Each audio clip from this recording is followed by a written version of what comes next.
Jangan lupa komen, like, dan subscribe video tersebut dan subscribe channel A'udzubillahi minasyaitonir rajim.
Selatan masih menguasai hati mereka.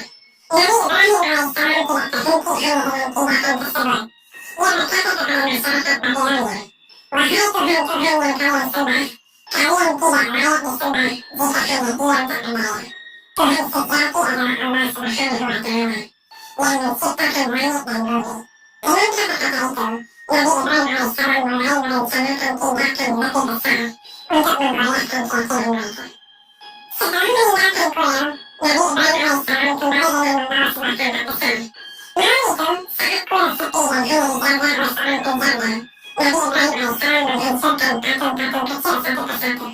Kepala dan tangan patung-patung itu dipotong dan dilempar ke lantai, meninggalkan pemandangan yang kacau balau. Lalu Nabi Ibrahim alaihissalam memisahkan satu patung terbesar yang merupakan patung Raja Namrud, raja yang dianggap sebagai Tuhan oleh rakyat Babilonia.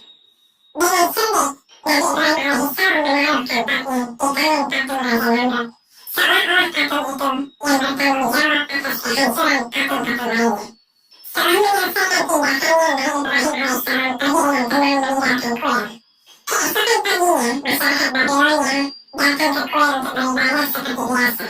Tetapi mereka terkejut melihat pemandangan yang porak-poranda. Patung-patung yang mereka sembah hancur berserakan, hanya menyisakan patung Raja Namrud yang utuh yang tampak di tangannya. "Siapa yang melakukan ini?" teriak mereka memarah. Penjaga Kuil yang menyaksikan kejadian malam itu menunjuk Nabi Ibrahim alaihissalam. "Ibrahim, dia yang melakukannya semalam." Mereka segera memanggil Nabi Ibrahim untuk dihadapkan kepada mereka. Ketika Nabi Ibrahim tiba, mereka menuntut jawaban. "Apakah engkau yang menghancurkan Tuhan-Tuhan kami?"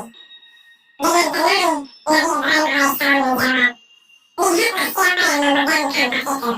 Tanyakan pada patung besar itu.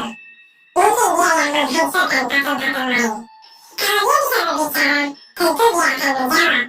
Orang-orang Babilonia tertegun mendengar jawaban Nabi Ibrahim.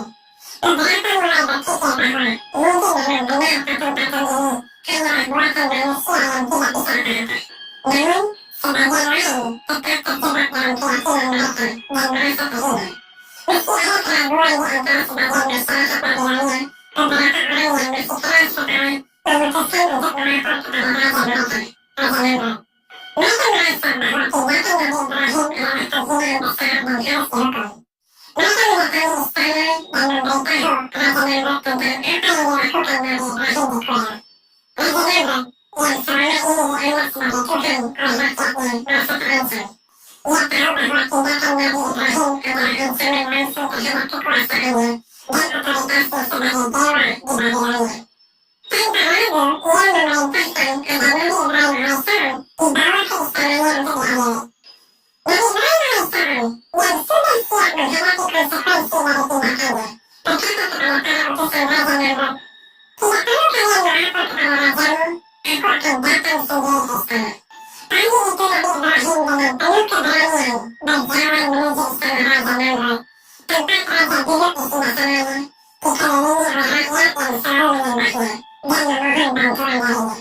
Setiap hari istana penuh dengan orang-orang yang meminta makan, perlindungan, atau kekayaan dari Raja Namrud, menganggapnya sebagai dewa yang mampu memenuhi segala kebutuhan mereka. Namun hari itu berbeda.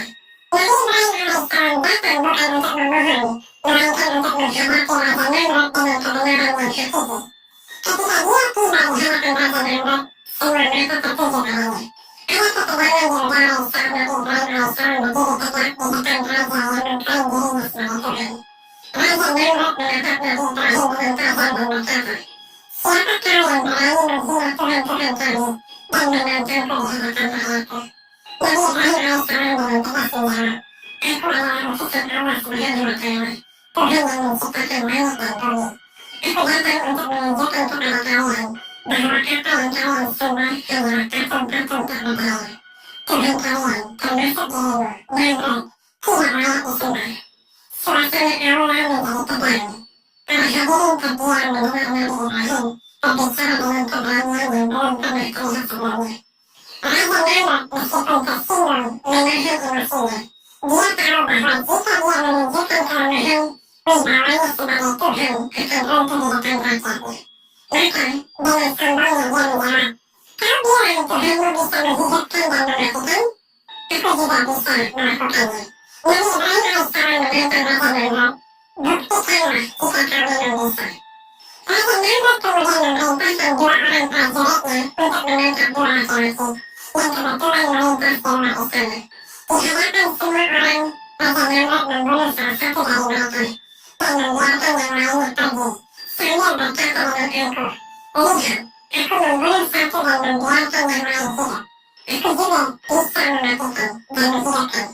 Nabi Ibrahim menatap Raja Namrud dengan penuh keyakinan dan berkata, "Itu hanyalah tipu daya manusia. Kau tidak menghidupkan siapapun. Kau hanya membiarkan orang yang sudah hidup sepertinya.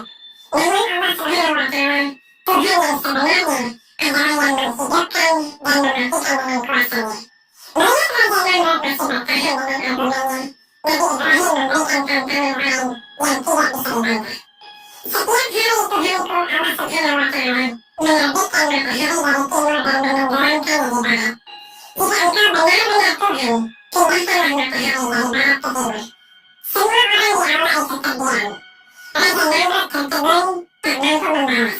Tantangan ini terlalu besar untuk diatasi, bahkan oleh seorang raja yang mengaku sebagai Tuhan. Allah berfirman dalam Al-Quran bahwa orang kafir itu menjadi bungkam, tak bisa berkata apa-apa. Namun Raja Namrud yang angkuh tidak mau menunjukkan kelemahan di depan rakyatnya. Dia berteriak, "Tangkap orang ini dan penjarakan dia. Aku akan membunuhnya dengan cara yang paling menyakitkan, supaya tak ada lagi yang berani menentangku." Raja Namrud memanggil penasihat-penasihatnya untuk memutuskan hukuman apa yang paling kejam dari Nabi Ibrahim. Mereka bermusyawarah dan akhirnya memutuskan bahwa cara paling menyakitkan untuk mati adalah dengan dimatahkan tidak. Raja Namrud setuju, namun dia tidak mau sekalian membuat api kecil. Dia ingin menunjukkan kekuatannya dengan membuat api yang besar setinggi istananya untuk membakar Nabi Ibrahim. Raja Namrud memerintahkan untuk membuat tumpukan kayu setinggi beberapa meter. Biaya besar dikeluarkan, tenaga yang banyak dikerahkan, dan tumpukan kayu yang sangat tinggi dibuat. Api itu membesar, menjulang tinggi hingga tampak seperti menyentuh langit. Ini bukanlah api biasa, tapi api yang dirancang untuk membakar ribuan orang. Namun kali ini, semua itu hanya untuk satu orang, yaitu Nabi Ibrahim alaihissalam. Seluruh masyarakat Madinah diundang untuk menyaksikan peristiwa besar ini. Mereka berkumpul di lapangan luas, mengelilingi tumpukan kayu yang sudah menyala dengan api yang berkobar-kobar. Ciptaan keselamatan memang penuh ketakutan dan rasa ingin tahu. Mereka semua ingin melihat bagaimana Raja Namrud yang mengaku sebagai Tuhan akan membakar Nabi Ibrahim. Orang yang telah berani menentangnya. Ketika Nabi Ibrahim alaihissalam siap dilemparkan ke dalam api besar yang telah dinyalakan oleh Raja Namrud dan seluruh pasukannya, masyarakat Madinah berkumpul dengan penuh penasaran. Mereka ingin menyaksikan bagaimana Nabi Ibrahim yang dengan berani menentang ketuhanan Raja Namrud akan dihabisi oleh api. Namun, di tengah keramalan dan kebencian yang membara, mereka juga tiba dengan perintah dari Allah Subhanahu wa Ta'ala untuk menawarkan bantuan kepada Nabi Ibrahim. Dia berkata, "Wahai Ibrahim, Allah telah mengutusku. Mintalah apa saja kepadaku.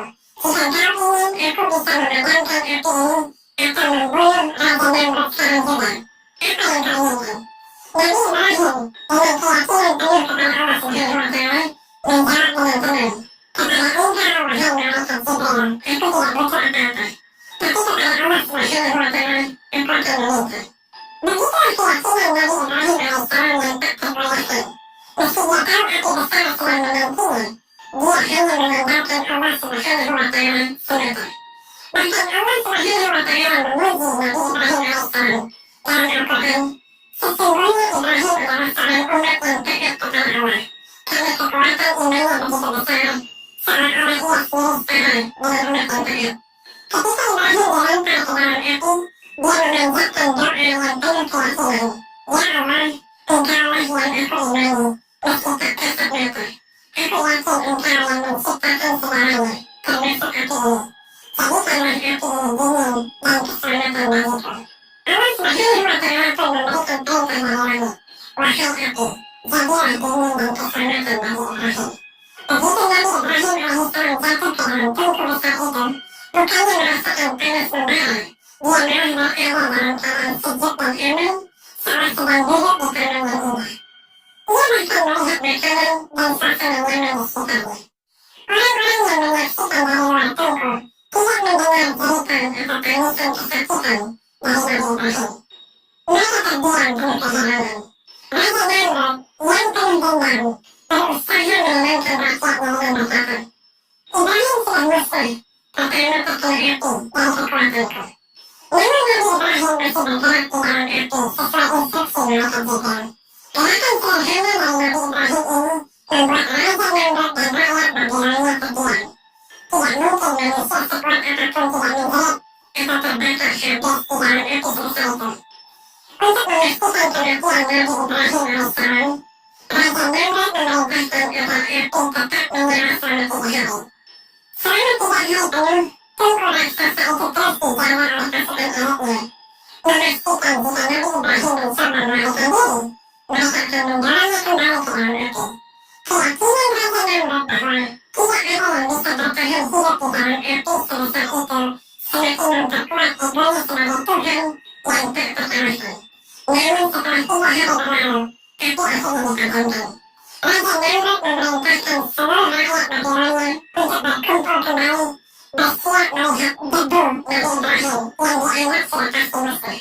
Namun apa yang mereka saksikan benar-benar menakjubkan. Saat api padam, terlihat Nabi Ibrahim alaihissalam hidup dengan tenang di tengah-tengah bekas api yang terpadam. Tidak ada luka sedikit pun di tubuhnya, bahkan dia terlihat seperti sedang menikmati suasana tenang yang damai.